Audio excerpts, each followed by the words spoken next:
Olá, minha amiga, olá, meu amigo do canal Raciocínios Espíritas. Tudo em paz? Eu sou o professor Danilo Cruz, voluntário aqui do canal, e esse é o nosso estudo semanal da série Sabedoria do Evangelho de Carlos Torres Pastorino. Hoje nós abordamos o capítulo Cristo e sua ação, parte 1, que está localizado lá no finalzinho do volume 3 dessa bela obra. Então hoje nós, abordando este capítulo em especial, continuamos com aquela lógica de tentar encontrar paralelos entre os ensinamentos do Cristo, entre os fatos ocorridos na vida dele e a nossa jornada evolutiva espiritual. Pois bem, vamos ao texto baseado no Evangelho de João, no capítulo 5, versículos de 17 a 29, quando João diz assim: Mas Jesus respondeu-lhes: Meu Pai até agora trabalha e eu também trabalho. Por isso então os judeus mais procuravam matá-lo, porque não somente violava o sábado, mas também dizia que Deus era seu próprio Pai, fazendo-se igual a Deus. Respondeu-lhes então Jesus e disse-lhes: em verdade vos digo, o Filho não pode fazer nada por si mesmo, senão o que veja seu Pai fazendo. Porque tudo o que ele faça, o Filho também faz semelhantemente. Pois o Pai ama o Filho e lhe manifesta tudo o que faz, e maiores obras que estas lhe manifestará, para que vos admireis. Assim, pois, como o Pai despertou os mortos e os vivifica, assim também o Filho vivifica os que ele quer. Porque o Pai não escolhe ninguém, mas deu toda a escolha ao Filho, para que todos honrem o Filho, assim como honram o Pai. Quem não honra o Filho, não honra o Pai que o enviou. Em verdade vos digo, que o que ouve o meu ensino e confia em quem me enviou, tem a vida imanente e não vai para o karma. Pelo contrário, já se transladou da morte para a vida. Em verdade vos digo que vem uma hora, e é agora, em que os mortos ouvirão a voz do Filho de Deus, e os que a tiverem ouvido viverão. Porque assim como o Pai tem vida em si mesmo, assim também deu ao Filho ter vida em si mesmo. E deu-lhe autoridade para fazer a escolha, porque é Filho do homem. Não vos maravilheis disso, porque vem uma hora em que todos nos túmulos ouvirão sua voz e sairão. Os que produziram coisas boas para a restauração da vida, os que praticaram coisas vulgares para uma restauração de karma. Pois bem, o texto é esse. E aí Pastorino já começa dizendo que quando os judeus se voltam para o Cristo, a fim de pedir contas de seus atos de rebeldia contra as prescrições da religião oficial, eles terminam por provocar em Jesus mais uma lição de suma importância para a nossa compreensão das realidades espirituais. Então, a aula se divide em duas partes distintas, e hoje a gente está na primeira parte. A primeira é justamente sobre o quê? Sobre as qualidades e poderes do Espírito, os resultados consequentes às suas ações na utilização dessas qualidades e poderes. E lá na segunda parte, aprenderemos como conhecermos a legitimidade da missão dos mestres e da doutrina que eles ensinam. Então temos que considerar aí todos os detalhes dessa lição. E aí Pastorino diz que vai proceder por isso, como na aula sobre o pão da vida, tecendo primeiramente alguns comentários linguísticos para em seguida, e só em seguida, interpretar o sentido real do trecho, que conforme traz Pastorino é de incalculável profundidade. Então vamos ver cada versículo de per si. Então o versículo 17 ele coloca o quê? Que o verbo duas vezes empregados e que traduzimos como trabalhar é ergazomai, que já foi explicado quando nós expusemos os versículos de 27 a 30 na lição do Pão da Vida. Pois bem, vimos que tem o sentido de produzir algo com algum nível de esforço. Já que esse verbo é derivado de ergon, no versículo 18, no original, mais procuravam matá-lo, seu próprio pai, fazendo-se igual a Deus. No 19, recomeça com a fórmula de garantia da verdade que ele vai ensinar. Amém, amém. Daqui por diante é interessante dar o texto original completo, a fim de mostrar que a tradução de Pastorino é fiel e perfeita, sem distorções, sem más interpretações. Então, a seguir, de cada frase traduzida, Pastorino reproduz em grifo no texto o texto grego, infelizmente com caracteres latinos em vista da falta de tipografia grega. Então, por conta disso, o texto está escrito em latim, né? Então, o filho de nada dá por si, que não veja o pai fazendo, porque tudo o que ele faça, o filho também faz semelhantemente. O sentido das palavras não deixa a menor dúvida. Pai e filho são um, embora o pai seja maior que o filho, conforme está colocado lá em João capítulo 14, versículo 28. Pois o filho procede do pai. No versículo 20, Pastorino comenta que pois o pai ama o filho e lhe manifesta tudo o que faz, e maiores obras que essas lhe manifestará para que vos admireis. No 21 ele diz o quê? Assim, pois, como o pai desperta os mortos e os vivifica, assim também o filho vivifica os que ele quer.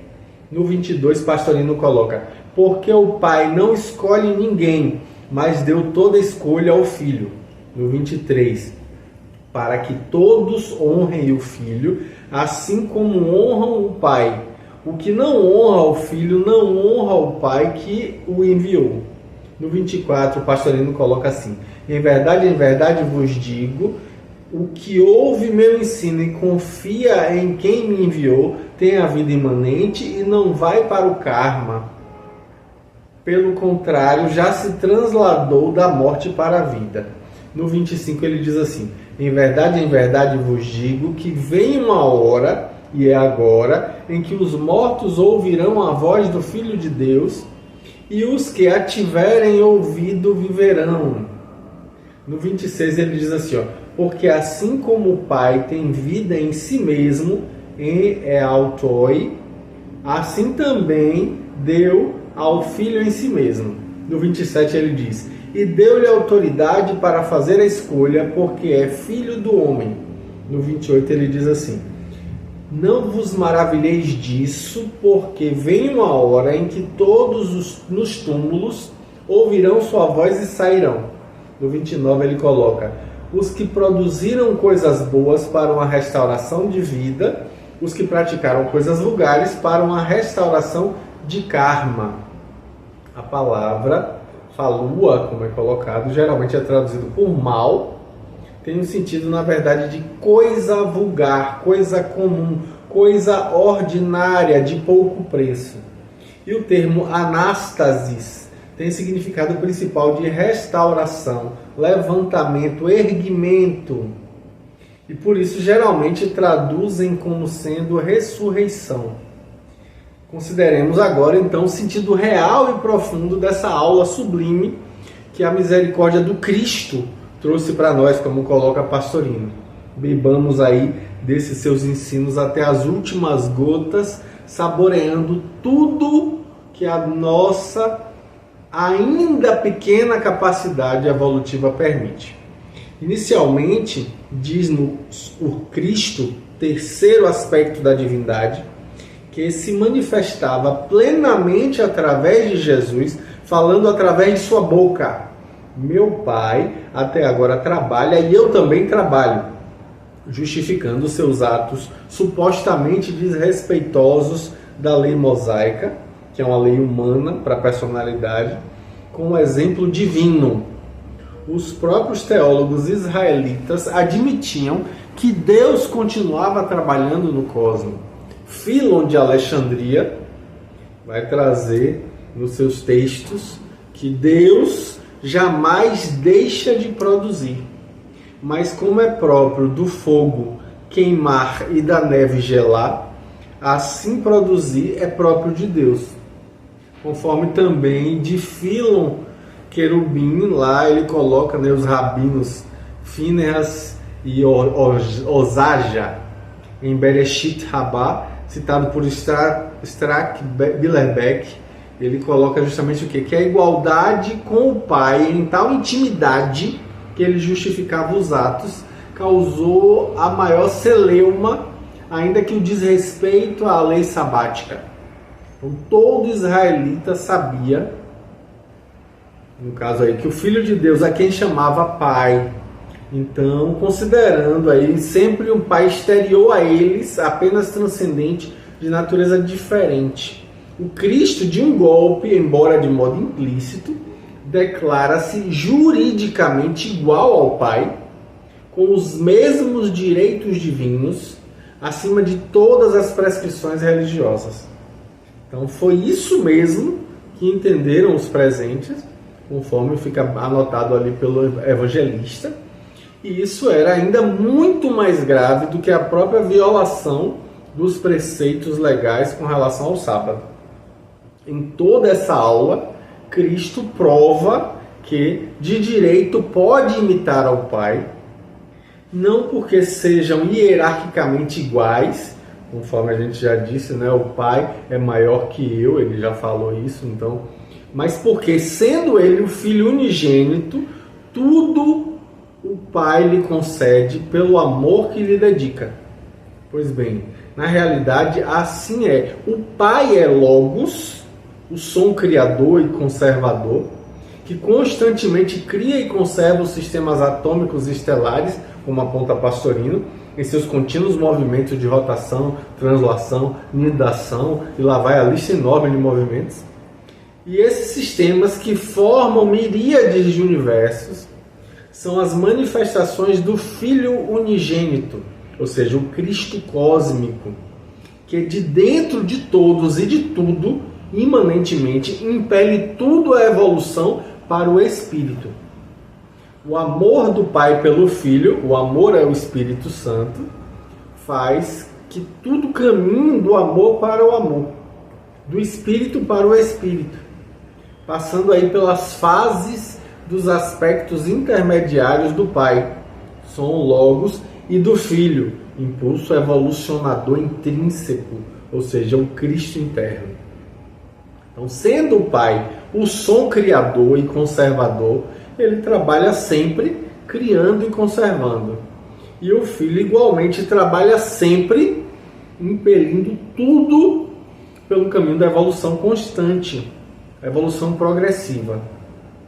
E aí Pastorino continua dizendo que os judeus, os religiosos ortodoxos da religião oficial, procuravam sufocar a voz de Jesus a fim de não perderem sua autoridade dominadora das classes populares, mesmo da alta sociedade.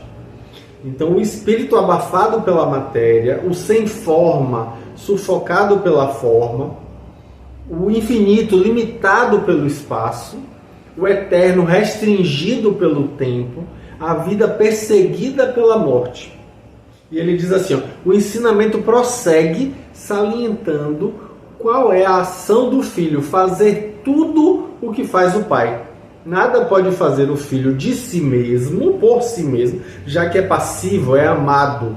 Toda a força criadora e propulsora ativa, diamante, pertence ao Pai, ao Logos, ao som criador, à palavra produtora do som.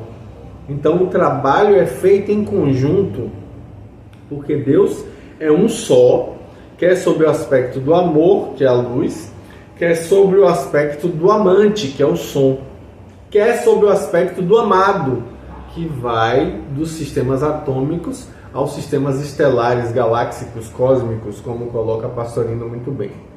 E aí Pastorino prossegue dizendo que o Pai fala, o Filho obedece. A palavra cria, o Filho dirige a criação. O som produz vibrações, o Filho as organiza. Ligando tudo aí de maneira que tudo é vivificado pela luz incriada, o amor concreto, que se manifesta em coesão nos átomos físicos, minerais, em uma adaptação nos átomos etéricos, vegetais, em uma simpatia nos átomos astrais, animais, e em desejo nos átomos intelectuais, homens, em amor também nos átomos espirituais, filhos do homem, anjos. E a ação sendo conjunta, o Filho age semelhantemente ao Pai, embora por si mesmo. Ele nada pode fazer. Se não houver o impulso criador e sustentador vibracional do som, nada se sustenta. E aí Pastorino vai dizer que no versículo 20 se confirma a interpretação, porque diz que o Pai ama o Filho, ou seja, o amor, que é o Espírito Santo, é a ligação entre o Pai, que é o amante, e o Filho, que é o amado. O verbo philem, aqui usado, exprime o amor terno, o amor instintivo, que é do tipo de amor que o Cristo nos pede em relação a Ele. Por causa desse amor, o Pai manifesta ao Filho tudo o que Ele faz. Ou seja, tudo que é criado pelo som criador traz em si, de maneira intrínseca, o sopro divino, o pneuma ou espírito, que é precisamente, exatamente o Cristo interno, o Cristo cósmico, a centelha divina, o Filho. Então tudo que existe pertence ao Filho, conforme tudo que o Pai tem é meu, diz João, capítulo 16, versículo 15. Porque o Filho é a essência ultérrima de tudo, já que tudo que existe é manifestação do Filho. E maiores obras, maiores produções do que estas atuais, lhe manifestará para que vos admireis, ou seja, uma profecia que já vem começando a realizar-se. Entre os israelitas, a atual concepção de grandeza cósmica medeu um abismo, né? Então a gente vê que hoje nós conhecemos muito mais profundamente a constituição das galáxias e do número infinito de universos com seus sistemas estelares habitados. Hoje nós conseguimos sobrepujar a atmosfera, conseguimos viajar pelos espaços, coisa que naqueles tempos de Jesus, naqueles idos, como fala Pastorino, só o mencioná-lo seria julgado arrematado à loucura. Então hoje nós chegamos a compreender a exatidão científica das palavras do Cristo quanto à criação dos universos, quanto ao aparecimento da matéria. Obras muito maiores que estas lhe manifestará para que vos admireis. Então aí Pastorino vai dizer que no versículo 21 começa o Cristo a enumerar as qualidades e poderes do Espírito, ou seja, da individualidade. E a primeira é a vida, e o exemplo é a da doação da vida. Lembremos-nos aí de que a vida é a expressão máxima do Filho, é o sopro divino em nós. É daí que vem a palavra espírito, né, de sopro. E é por isso que está aí a ciência. A ciência ainda não descobriu a essência do espírito por conta disso. Então o Pai Criador desperta os mortos, ou seja, faz com que a matéria inerte e morta, inorgânica, se torne matéria viva, orgânica. Assim como que, despertando de um sono de milhares de milênios, assim também o Filho vivifica no íntimo das coisas tudo aquilo que Ele quer, ao verificar que está na hora oportuna de elevá-los de nível. Então podemos também aí, como aponta Pastorino, interpretar como uma capacidade de fazer que os mortos tornem a despertar para a vida em uma nova encarnação.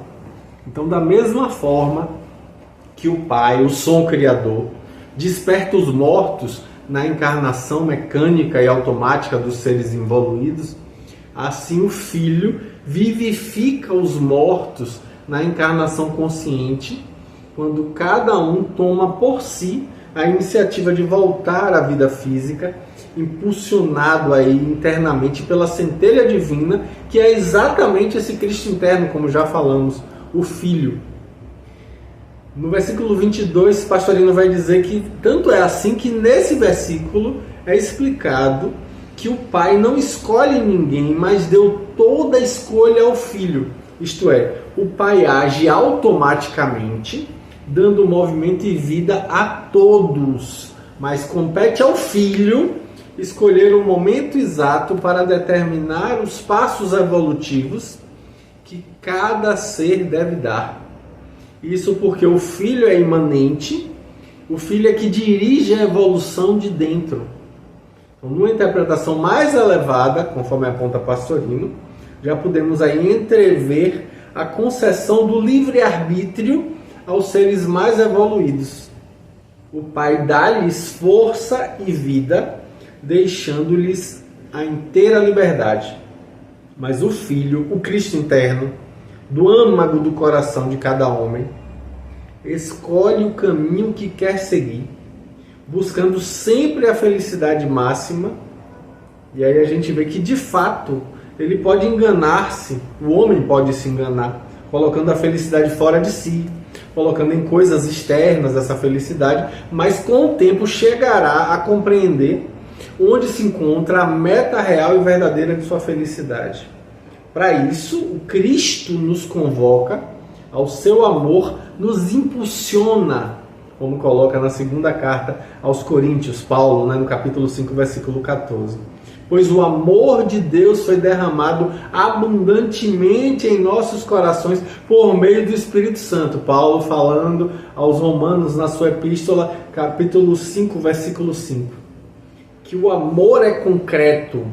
Então aí a gente vê que a escolha cabe realmente ao Filho, ao homem, a quem foi concedida a liberdade absoluta, que é o livre-arbítrio, competindo ao Pai Criador conceder a graça àqueles que a escolheram por sua vontade própria. Toda a escolha foi dada ao Filho.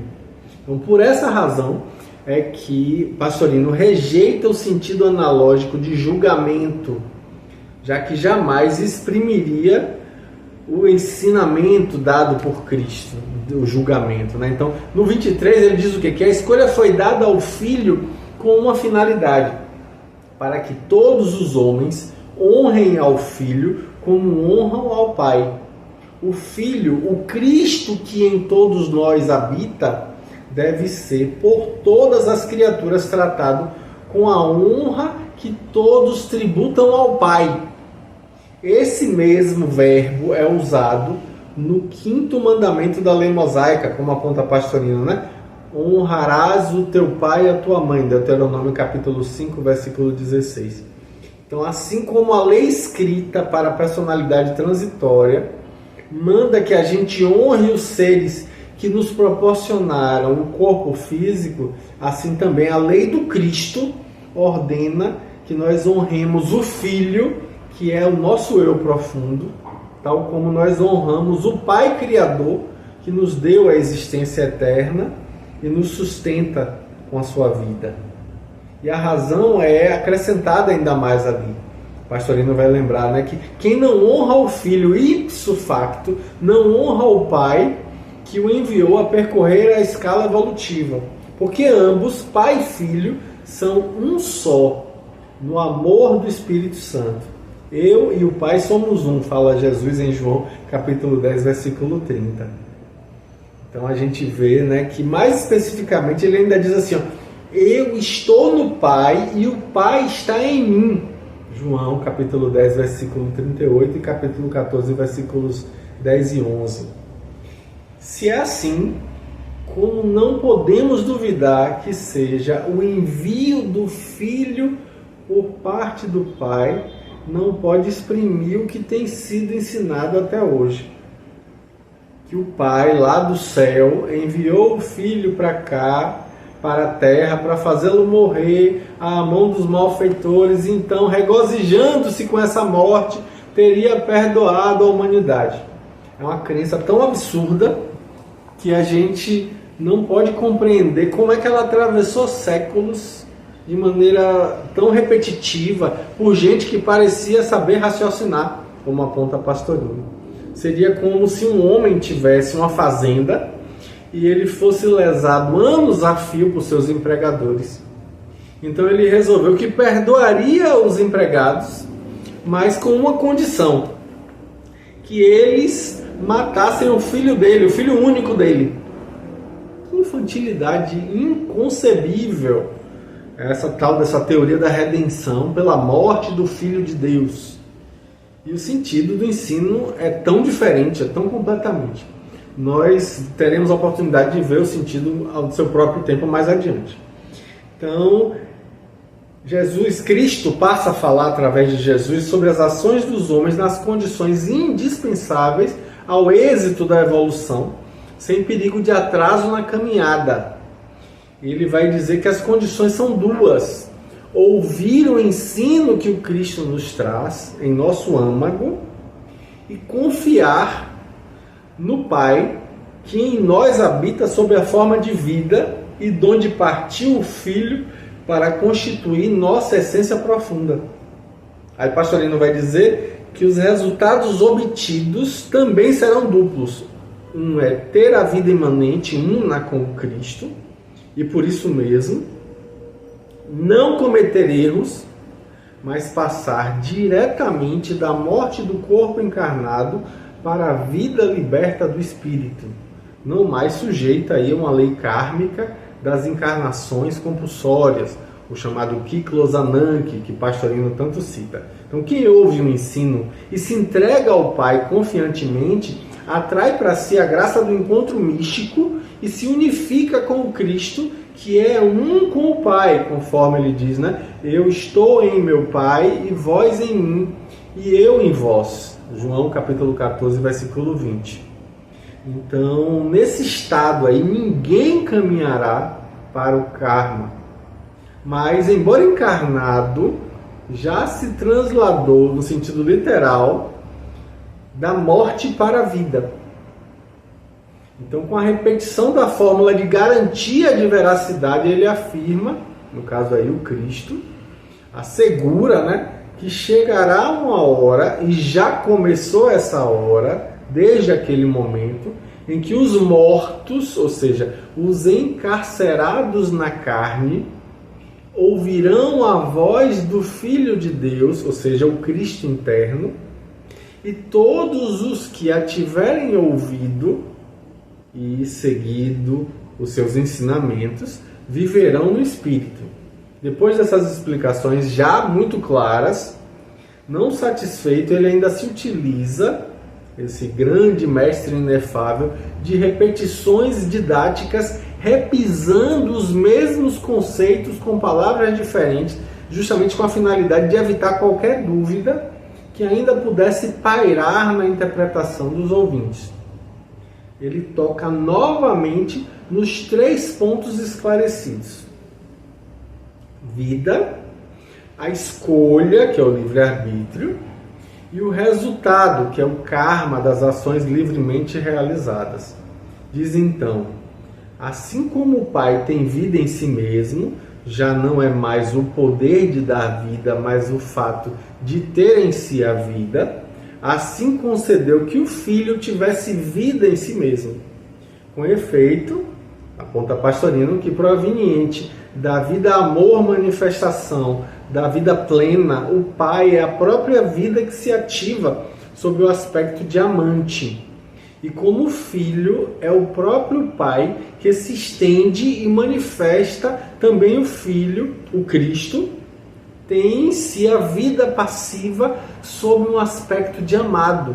Então são 3 aspectos de um só amor, 3 faces de um só triângulo, 3 raios de uma só luz, 3 harmônicos de um só som, 3 expressões de uma mesma vida. E ele repete a seguir, então, que o pai concedeu ao filho o poder da escolha, deixando-lhe o livre-arbítrio. Isso porque é filho do homem, porque já está na plena posse das suas faculdades psíquicas e das suas faculdades intelectuais, racionais, podendo avaliar o que ele julga ser melhor para si mesmo. Volta então ao assunto do karma, ao resultado das ações, esclarecendo que ninguém se maravilhe de ver chegar uma hora em que todos nos túmulos, na encarnação física, no caso aí, ouvirão a voz do Cristo interno e sairão dos túmulos para colher o fruto de suas obras. E aqui vem a separação. Todos os que tiverem produzido coisas boas conseguirão a restauração de vida no espírito imortal. Mas aqueles que, porventura, ou melhor, desventura, tiverem praticado ações vulgares de pouca valia, apenas cuidando ali dos interesses materiais, esses se encaminharão para uma restauração do karma. A lógica aí da sequência do ensinamento é perfeita. Só não procederia se acompanhássemos as traduções correntes que falam aí, por exemplo, em ressurreição da vida ou em ressurreição do juízo. Que significaria aí essa ressurreição do juízo? Então não faz sentido, a gente sabe, né, que o agrupamento dessas duas palavras não faz sentido nenhum. Ressurreição e juízo não faz sentido. Então por isso, Pastorino traduziu aqui anástasis como restauração, o sentido real dessa palavra, que é registrado nos dicionários e que obviamente nos esclarece com uma precisão muito boa o ensino do Cristo para o que ele queria passar. Na semana que vem, com fé em Deus, a gente vai para a parte 2 para compreender o que vem a seguir. Boa semana, um grande abraço. Tchau, tchau.